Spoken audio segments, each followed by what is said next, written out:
तर उद्धव ठाकरेंनी मुंबईच्या गणेश मंडळाला आवाहन केलं आहे की जोपर्यंत कोकणातले रस्ते खड्डेमुक्त होत नाही तोपर्यंत कुठल्याही खड्ड्यांचं जे ड्यूज आहे किंवा जे पेनॉल्टी लागेल ते देऊ नये. म्हणजे कसलं खड्ड्यांचं ड्यूज म्हणजे गणेश मंडळासाठी जे मुंबईचे खड्डे खोदले जातात त्यावर जे फाईन वगैरे लागतो मानपाचा तो देण्यात येऊ नये असं त्यांनी म्हटलं. तर मला असं वाटतं की आता महानगरपालिकेच्या निवडणुका आल्यात म्हणून सगळ्या घटकांना बरोबर घेण्याचा हा एक उद्योग सुरू आहे. ज्या लोकांनी 5, 10, 15 वर्षामध्ये स्वतःची सत्ता असताना या सगळ्या गोष्टीमध्ये कधी लक्ष दिलं नाही, फक्त खड्ड्यातले पैसे घालले, त्यांनी आता गणपती आल्यानंतर गणपतीच्या बाबतीमध्ये सहानुभूती मिळवण्यासाठी लोकांची, मराठी माणसांची हे नवीन एक धोरण आणलेलं आहे. ज्यावेळी त्यांच्या ताब्यामध्ये महानगरपालिका होती त्यावेळी का खड्डे बुजवले गेले नाहीत. आता माननीय एकनाथ शिंदे साहेबांच्या नेतृत्वाखाली अख्खं मुंबई शहर हे कॉन्क्रीटचं होतं आहे आणि 2 वर्षामध्ये अख्खी मुंबई खड्डेमुक्त होणार आहे हे सगळ्यांना माहिती आहे. त्याच्यामुळं कुठंतरी महानगरपालिकेला डोळ्यासमोर ठेवून हे सगळे उद्योग केले जात आहेत. 15 ऑगस्टच्या निमित्तानं जे झेंडावंदन आहे त्यावर आता वाद होताना दिसत आहे. छगन भुजबळांना गोंदियाला पाठवण्यात आलेलं आहे. त्यांचं म्हणणं असं आहे की राष्ट्रवादी काँग्रेसचे 7 आमदार नाशिकला असताना मी गोंदियाला का जावं. शेवटी भुजबळ साहेबांनी काय बोलावं, कोणाला काय प्रश्न विचारावा हा राष्ट्रवादीचा अंतर्गत विषय आहे. त्याच्यामध्ये भुजबळ साहेबांनी जे काय प्रश्न विचारले असतील त्याचं समर्पक उत्तर राज्याचे मुख्यमंत्री त्यांना देतील.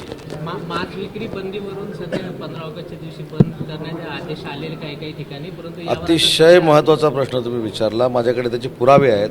प्रिंट आणलेत का त्याचे? याच्यामध्ये मी तुम्हाला मुंबई महानगरपालिकेचं फक्त उदाहरण देणार होतो. म्हणजे कशा पद्धतीनं मतासाठी जोगवा घेऊन ही मंडळी फिरतायत याचं मूर्तिमंत उदाहरण म्हणजे 15 ऑगस्टच्या संदर्भातलं आहे. बरं, हे परिपत्रक कधीचं आहे महानगरपालिकेचं? तर 2015चं आहे. 2015ला जो ठराव झाला आणि 15 दिवस ठरले गेले त्याच्यामध्ये 15 ऑगस्ट हा दिवस देखील महानगरपालिकेच्या ठरावानं ठरलेला होता आणि महानगरपालिकेच्या महासभेला हे अधिकार आहेत असं कोर्टानं जाहीर केलं होतं. परंतु कुठंही मतं सोडायची नाहीत. त्याच्यामुळे स्वतःच केलेले निर्णय, जसा हिंदी सक्ती स्वतःच केली आणि मग हिंदीच्या विरोधात आंदोलन केलं, हे सगळं अजून वर्षभर चालणार आहे. कारण स्थानिक स्वराज्य संस्थांच्या निवडणुका आहेत आणि नंतर 4 वर्ष परत गायब होऊन डायरेक्ट लोकसभेला हे उद्योग सुरू होतील. पश्चिम विदर्भाचा मेळावा आहे, परंतु या आजमध्ये एक तुमचा शिवसेनेचा नेता दिसत नाही, ते नाराज आहे, संजय गायकवाड. मला हा प्रश्न अपेक्षित होता.